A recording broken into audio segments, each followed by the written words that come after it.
नमस्कार मित्रों, मेरा नाम बाल मुकुंद और आप देख रहे हैं अपना यूट्यूब चैनल संस्कृत आस्था। और आज हिंदी वर्णमाला में हम एक नया चैप्टर, एक नया अध्याय शुरू कर रहे हैं जिसका नाम है समास। जी हाँ, आज से हम लोग समास पढ़ना शुरू करेंगे।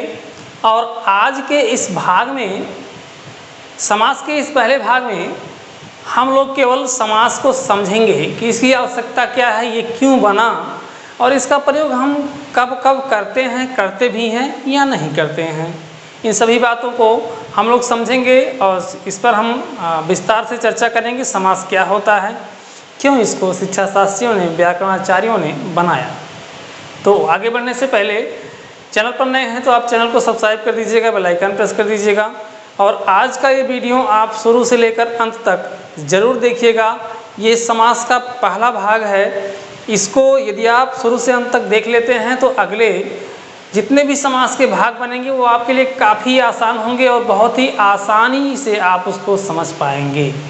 तो आइए बढ़ते हैं और देखते हैं समास क्या होता है। तो समास को समझने के लिए आइए हम एक छोटा सा उदाहरण लेते हैं। आपने अपने यहाँ देखा होगा, कुछ लोग होते हैं जो बात को बहुत ही ज़्यादा इधर उधर उलझा कर बोलते हैं, बात को बहुत लंबी चौड़ी बनाकर बोलते हैं।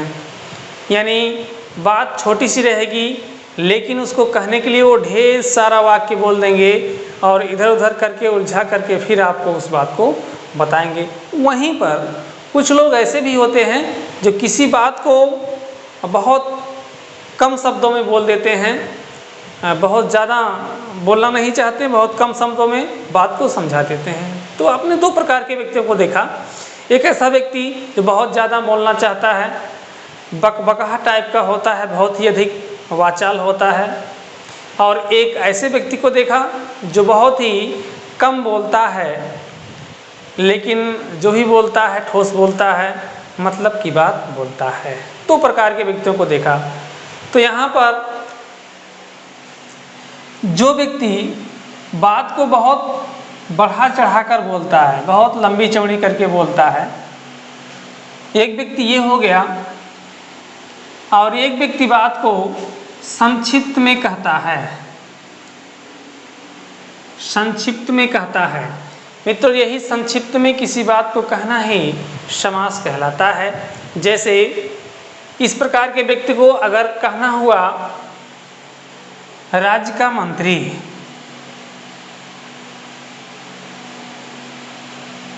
राज्य का मंत्री, तो ये कहेगा राज्य का मंत्री। लेकिन इस व्यक्ति को वही बात कहना हुआ तो राज्य का मंत्री ये व्यक्ति नहीं बोलेगा। ये व्यक्ति इससे कम शब्दों का इस्तेमाल करेगा और ये कह सकता है, ये बोल सकता है राज्य मंत्री। आपने देखा वाक्य वही है, इसका अर्थ वही है, लेकिन यहाँ पर तीन शब्दों का इस्तेमाल हुआ है और यहाँ पर एक शब्द का इस्तेमाल हुआ है। यही ढेर सारे शब्दों के स्थान पर केवल एक शब्दों का इस्तेमाल करना ही, प्रयोग करना ही समास कहलाता है। इसी को समास कहते हैं। मित्रों, यदि हम किसी बात को इस तरीके से व्यक्त करते हैं, इस तरीके से हम बोलते हैं तो हमारी भाषा, हमारी ध्वनियाँ संस्कृत निष्ठ होती हैं, परिनिष्ठित होती हैं। लगता है कि हम पढ़े लिखे हैं, लेकिन वहीं पर अगर ये तरीका इस्तेमाल करते हैं, प्रयोग करते हैं तो लगता है कि हमको हिंदी व्याकरण का ज्ञान नहीं है या फिर कम है। तो ये तो हुआ समास। समास की क्यों आवश्यकता हुई? शिक्षा शास्त्रियों ने देखा कि ढेर सारे शब्दों को बोलने में ज़्यादा समय लगता है, लिखने में ज़्यादा समय लगता है। वहीं पर उन ढेर सारे शब्दों के स्थान पर अगर हम कम शब्दों का इस्तेमाल करते हैं, कम बोलना पड़ता है, कम लिखना पड़ता है। उदाहरण के तौर पर यही शब्द आपको किसी पेज में 40-50 बार लिखना हो तो ऐसे अगर लिखते हैं तो कितने ढेर सारे शब्दों को आपको लिखना पड़ेगा, लेकिन ऐसे अगर लिखते हैं तो बहुत ही कम शब्दों को आपको लिखना पड़ेगा। तो ये है समास। समास इसीलिए बना कि ढेर सारे शब्दों को हम संक्षिप्त करके एक शब्द में उसको व्यक्त कर सकें, ढेर सारे शब्दों को एक में जोड़ सके, एक में मिला सकें और मिला करके एक शब्द का इस्तेमाल कर सकें, इसी को समास कहते हैं। अब बात आती है इसमें कि इस व्यक्ति ने जो बोला इसको समास कहेंगे या इस व्यक्ति ने जो बोला इसको समास कहेंगे। समास किसको कहेंगे? कहने का मतलब जो बिखरा हुआ शब्द है, जो ढेर सारा शब्द है, अलग अलग शब्द है, उसको समास कहेंगे, या फिर जो बिखरे हुए शब्दों को समेट करके एक शब्द लिखा गया है उसको समास कहेंगे। समास किसको कहेंगे? तो ये जानकारी होना बहुत ही आवश्यक है, बहुत ही ज़रूरी है आपके लिए। आज आप जान लीजिए कि समास ना तो इसको कहेंगे और ना तो इसको कहेंगे। आपने बहुत समासिक शब्द इस प्रकार से देखे होंगे, जैसे कामचोर, इसको ढेर सारे शब्दों में बोलना हुआ है, इसको बिखराना हुआ तो लिखा जाएगा या बोला जाएगा काम में चोर। अब ये दो शब्द है, दोनों शब्दों का एक ही अर्थ है। यहाँ शब्दों को समेट दिया गया है, संक्षिप्त कर दिया गया, यहाँ शब्दों को बिखेर दिया गया है। तो इसमें से किसको समास कहेंगे? इसको समास कहेंगे या फिर इसको समास कहेंगे? तो इनमें से किसी को भी समास नहीं कहेंगे। आइए समझते हैं समास तब कहेंगे किसे, समास होता है क्या। तो मित्रों, यहाँ पर एक बात आपको ध्यान देना है, एक बात ध्यान ये देना है कि आप देख रहे हैं कि ऐसे शब्दों को एक शब्द बनाने में हमको कुछ कार्य करना पड़ रहा है, कोई प्रोसेसिंग हो रही है, कोई प्रगति हो रही है। तो आइए देखते हैं क्या प्रगति हो रही है। प्रगति ये हो रही है कि जो का एक प्रकार से ये आपका कारक का निशान है, कारक का चिन्ह है, संबंध कारक का। आपने कारक पढ़ा होगा, नहीं पढ़ा है तो पढ़िएगा, देख लेंगे। ये जो कारक का निशान है, ये जब उधर जा रहा है तो ये कारक का निशान गायब हो जा रहा है, ये लुप्त हो जा रहा है, और ये जो दो शब्द बच रहे हैं इसको आपस में जोड़ दिया जा रहा है। तो एक काम हो रहा है, यहाँ पर प्रोसेसिंग हो रही है। आप देख रहे हैं कि यहाँ से यहाँ 3 शब्द था लेकिन एक शब्द गायब किया गया, 2 शब्द को आपस में जोड़ा गया। तो ये जो कार्य हो रहा है, ये प्रोसेसिंग जो हो रही है, इसी को समास कहते हैं। ध्यान से सुनिए, एक बार फिर सुनिए। ये बिखरा हुआ रूप समास नहीं कहलाता है, ये समेटा हुआ संक्षिप्त रूप शब्द का समास नहीं कहलाता है। इस बिखरे हुए शब्दों के रूप को समेटने की जो प्रक्रिया होती है, जो कार्य होता है, उसी कार्य को समास कहते हैं। अर्थात एक लाइन में हम कह सकते हैं कि एक से अधिक शब्दों को संक्षिप्त करने की प्रक्रिया समास कहलाती है। एक से अधिक शब्दों को संक्षिप्त करने की प्रक्रिया समास कहलाती है। और समास का शाब्दिक अर्थ कई बार परीक्षाओं में पूछा गया है, समास का शाब्दिक अर्थ क्या होता है? तो समास का शाब्दिक अर्थ होता है संक्षेपीकरण। संक्षेपीकरण, संक्षेपीकरण, ये इसका शाब्दिक अर्थ है। और संक्षेपीकरण मीन्स होता है संक्षेप में कर देना, थोड़े में कर देना, संकुचित कर देना। और कई बार परीक्षाओं में समास का विलोम शब्द बहुत अधिक पूछा गया है, इसका अपोजिट शब्द बहुत अधिक पूछा गया है। तो समास का विलोम जो होता है वो व्यास होता है। समास व्यास। समास मीन्स होता है बटोर देना, संक्षिप्त कर देना, और उसका विलोम व्यास होता है। व्यास का मतलब आप समझ ही रहे होंगे, वृत्त में आपने पढ़ा होगा व्यास किसे कहते हैं।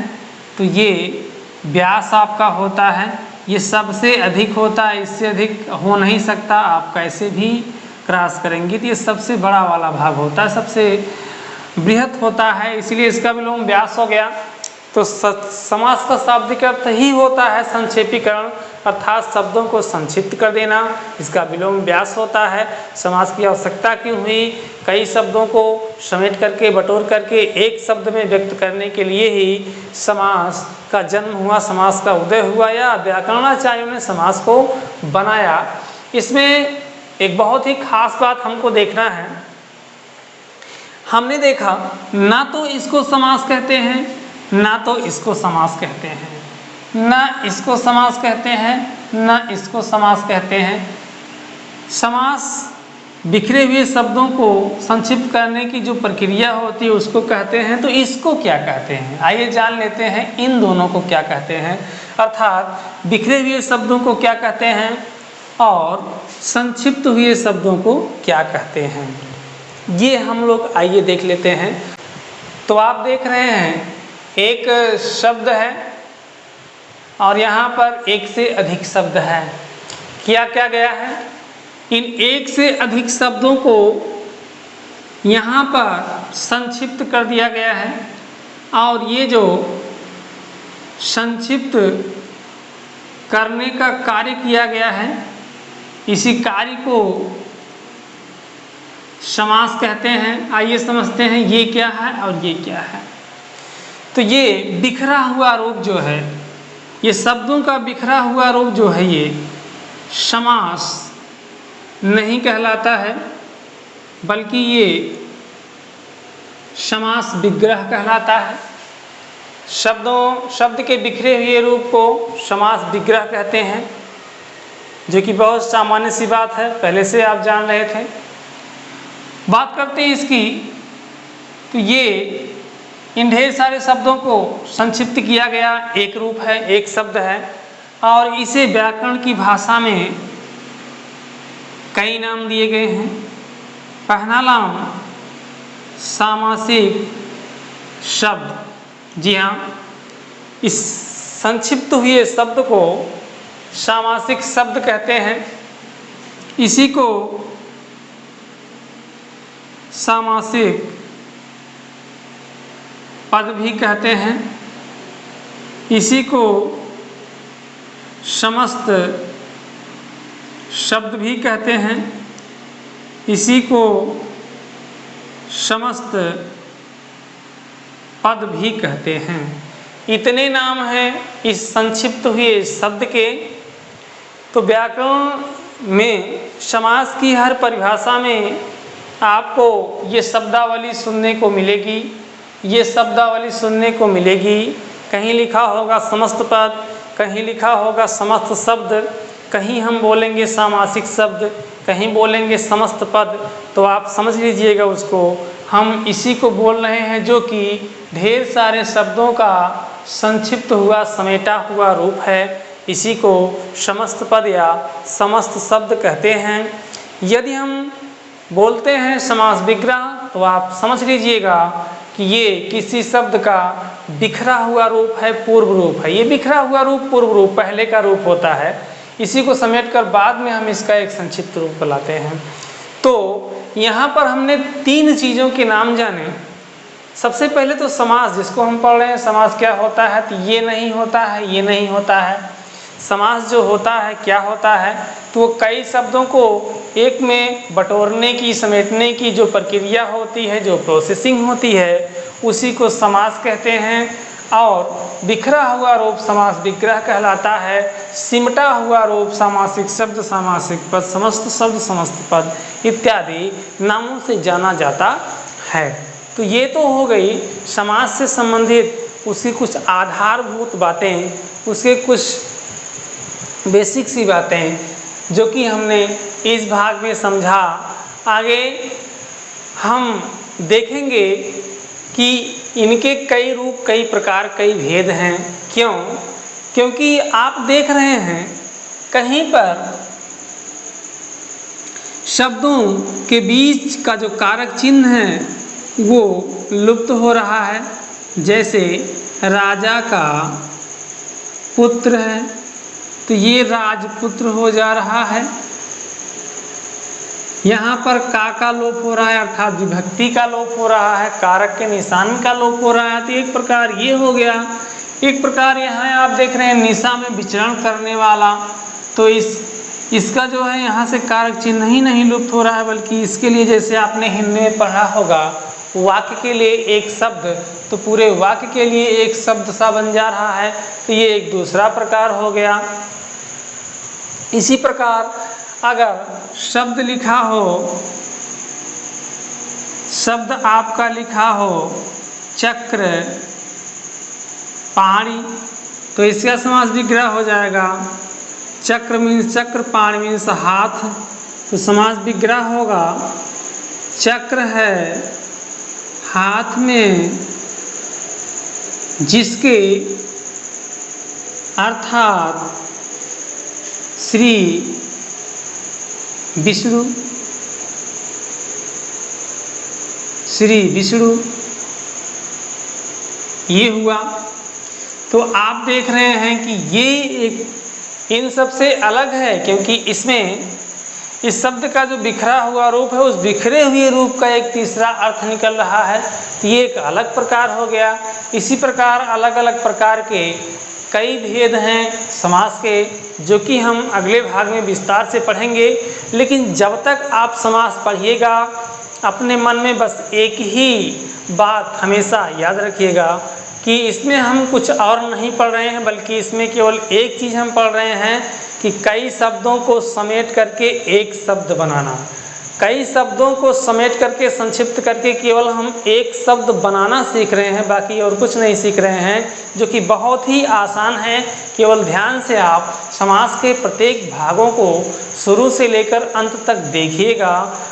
हो सकता है एक बार में आपके समझ में आए तो वीडियो को दोबारा देख लीजिएगा, तो इसके बाद हम समझते हैं कि आपको फिर कभी समास पढ़ने की आवश्यकता नहीं पड़ेगी। और ये चैप्टर विभिन्न प्रकार की परीक्षाओं के लिए है, ऐसा नहीं है कि एक ही परीक्षा के लिए है। यह लो लेवल से लेकर हाई लेवल तक की प्रत्येक परीक्षाओं के लिए काफ़ी लाभप्रद होगा। जैसे बीएड एंट्रेंस हुआ, किसी प्रकार का टेट हुआ, UP TET, C TET, M TET, कोई भी टेट हुआ, या फिर टीजीटी, पीजीटी, किसी भी प्रकार की परीक्षा हुई, तो वहाँ पर हम यहाँ से पढ़े हुए भागों की सहायता से क्वेश्चन को सही कर पाएंगे। समास से क्वेश्चन बहुत ही फेमस क्वेश्चन होता है, किसी भी परीक्षा में ये जरूर आ जाता है। अर्थात हर प्रकार की परीक्षा में हिंदी विषय हो तो उसमें यहाँ से क्वेश्चन जरूर आता है। तो इससे यह सिद्ध होता है कि यह जो चैप्टर है एक बहुत ही इम्पोर्टेंट चैप्टर है, बहुत ही आवश्यक चैप्टर है। तो इसलिए हमारी कोशिश रहेगी कि इसमें कोई भी इसका एरिया, कोई भी दायरा, कोई भी पॉइंट छूटेगा नहीं, सबका हम सविस्तार वर्णन करेंगे। एकदम जीरो से हीरो लेवल तक जाएंगे, जड़ से शुरू करेंगे और अंत तक आपको बताएंगे कि क्यों इसका जन्म हुआ, क्यों हम इसको बोल रहे हैं, क्यों हम इसको इस्तेमाल कर रहे हैं, क्यों हम इसको पढ़ रहे हैं, क्यों परीक्षाओं में इसको पूछा जाता है। जैसे कि समास के बारे में आज हमने पढ़ा, क्यों हम इसको पढ़ते हैं, इसलिए हम पढ़ते हैं कि ढेर सारे शब्दों को हमको ना बोलना पड़े, ढेर सारे शब्दों को हमको ना लिखना पड़े, ढेर सारे शब्दों के स्थान पर केवल एक शब्द हम बोल सकें और समाज में उच्च स्थान प्राप्त कर सकें। सब लोग जानें कि हमने व्याकरण पढ़ा है, हम व्याकरणनिष्ठ भाषा का प्रयोग करते हैं। तो इस प्रकार हमारी कोशिश है कि प्रत्येक चैप्टर में कोई भी एरिया, कोई भी पॉइंट छूटे ना। साथ ही साथ एक जो हमारा तरीका है, प्रत्येक चैप्टर समाप्त होने के बाद उससे संबंधित हम प्रश्नोत्तरी श्रृंखला चलाते हैं। उसमें जितने भी प्रकार के क्वेश्चन उस चैप्टर से बन सकते हैं, सब प्रकार के क्वेश्चनों का सविस्तार हम हल आपके सामने प्रस्तुत करते हैं। तो चैनल को सब्सक्राइब जरूर कीजिएगा, सपोर्ट करिएगा हमारा। और इस वीडियो में बस इतना ही। अगले वीडियो में हम लोग समास के प्रकारों को पढ़ेंगे। तब तक के लिए धन्यवाद।